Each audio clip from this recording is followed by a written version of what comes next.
और यही तो रामायण की विशेषता है जी, कि रामायण में शंकर भगवान पीते विष हैं पर उगलते अमृत हैं।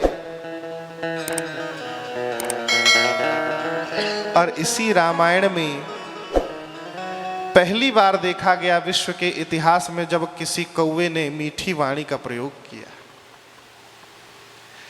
आपने कभी सुना है कि कभी कौवे ने मीठा बोला हो? कभी नहीं सुना है।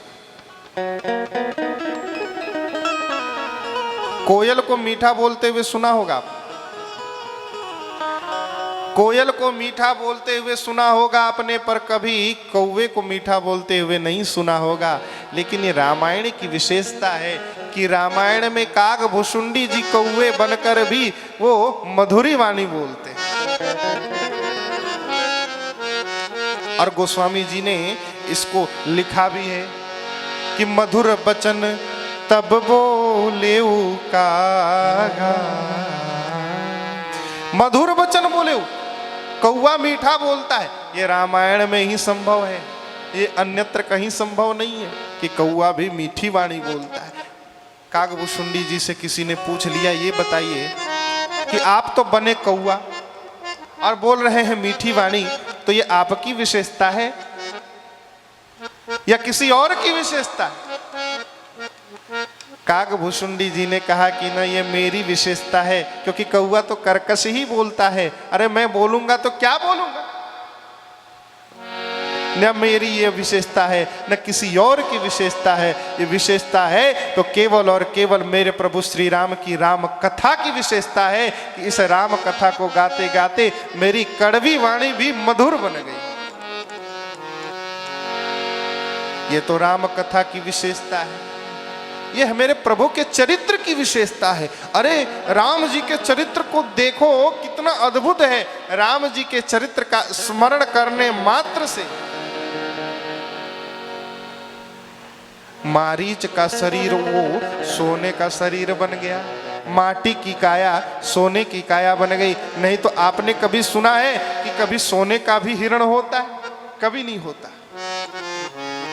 सोने का कभी हिरण होता ही नहीं। और रावण ने कभी सोने का मृग बनने के लिए उसे कहा भी नहीं। क्या कहा? बोले तुम कपट मृग हो जाओ, कपट मृग हो जाओ। हाँ जी। परंतु देखो, मारीच जब आ रहा था, सोचा इसके हाथों मरने से अच्छा है भगवान के हाथों मर जाऊं तो कल्याण हो जाएगा।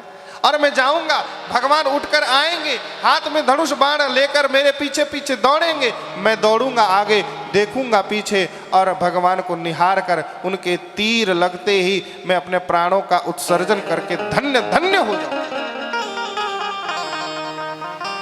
हाँ, तो यही मारीच ने मनोरथ किया कि भगवान के दर्शन होंगे और भगवान मेरे पीछे पीछे आएंगे। उन भगवान जिनका ध्यान सब करते हैं, शंकर जिनका ध्यान करते हैं, विष्णु जिनका ध्यान करते हैं, ब्रह्मा जिनका ध्यान करते हैं, वो भगवान मेरे पीछे पीछे दौड़ेंगे। वो भगवान जो दंडकारण्य में नंगे चरण भ्रमण करते हैं, वो भगवान नंगे चरण मेरे पीछे पीछे दौड़ेंगे। देखो, जिन भगवान को पकड़ने के लिए बड़े बड़े वेद दौड़े पर पकड़ नहीं पाए, नेति नेति जही वेद निरूपा। और जिन भगवान को पकड़ने के लिए अनेकानेक ऋषिगण दौड़े, अनेक वन दौड़ पड़ते, पर उस भगवान का अता पता भी नहीं पाते, नेति नेति कहकर सब थक जाते हैं, वो भगवान मुझे पकड़ने के लिए दौड़े। ये अद्भुत बात है ना जी, ये अद्भुत बात है। जिन भगवान को कोई नहीं पकड़ पाते। अरे कौशल्या जब बोलन जाई, ठुमुकी ठुमुकी प्रभु चलई पर आई। जब कौशल्या जी पकड़ने के लिए गई भगवान को, तो भगवान ने कहा मैं पकड़ में नहीं आऊंगा। बोले क्यों? बोले कौशल देश की रानी बनकर पकड़ोगी तो हम तो राजा धीराज हैं। अरे हम पकड़ में नहीं आएंगे, मां बनकर पकड़ोगी तो पकड़ में आ जाएंगे। तो इसलिए जिन भगवान को पकड़ने के लिए कई लोग तरसने लगे, आगे बढ़े पर पकड़ ना पाए, वो भगवान मुझे पकड़ने के लिए मेरे पीछे दौड़ेंगे। यही तो भगवान की लीला है।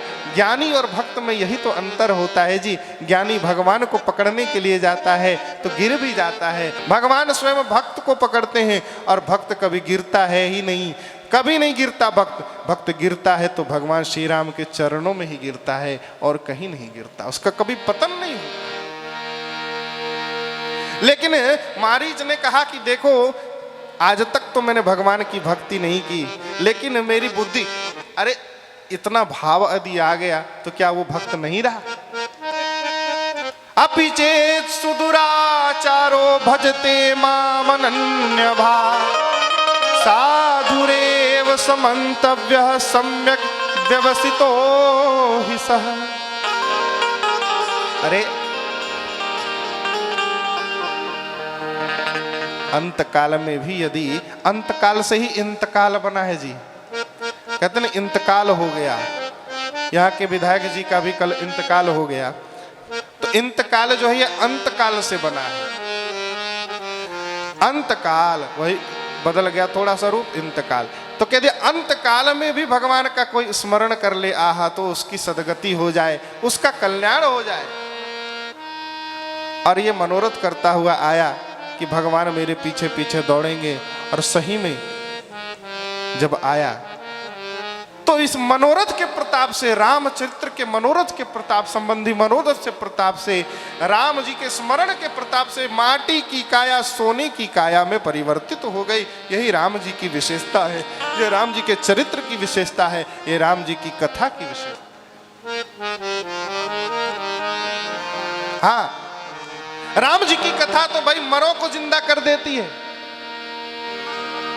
हाँ, काकभूषुंडी जी महाराज ने 27 बार ब्रह्मा जी को मरते हुए देखा।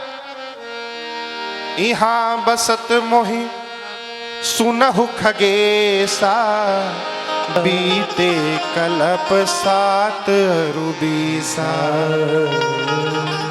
यहाँ पर निवास करते हुए मुझे 27 कल्प बीत गए। ब्रह्मा जी सबको मरते हुए देखते हैं, पर ब्रह्मा जी को मरते हुए कोई नहीं देखता। भगवान को छोड़कर ब्रह्मा जी को मरते हुए किसने देखा भाई? लेकिन काकभूषुंडी जी ने 27 बार ब्रह्मा जी को भी मरते देखा। क्यों?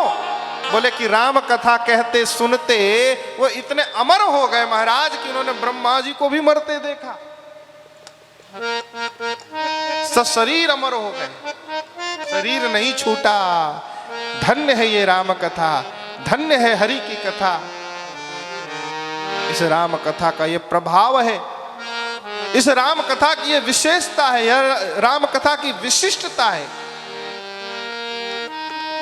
जो व्यक्ति को सशरीर अमर बना देती है। यही तो राम कथा है।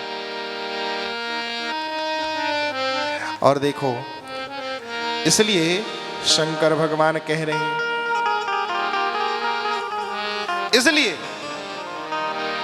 महाराज जब मनोरथ करता हुआ आया, माटी की काया सोने की काया स्वर्ण मृग बनकर आया। यही तो विशेषता है भगवान। शंकर भगवान उगलते अमृत हैं, विष नहीं उगलते। काकभूषुंडी जी कौवा होकर भी मीठा बोलते हैं, कर्कश नहीं बोलते। और वास्तव में यह सूत्र हमें अपने जीवन के लिए प्राप्त होता है कि जीवन में यदि मधुरता का संचार करना है तो शंकर की समान राम कथा का गायन और श्रवण करो, काकभूषुंडी जी के समान राम कथा का गायन और श्रवण करो।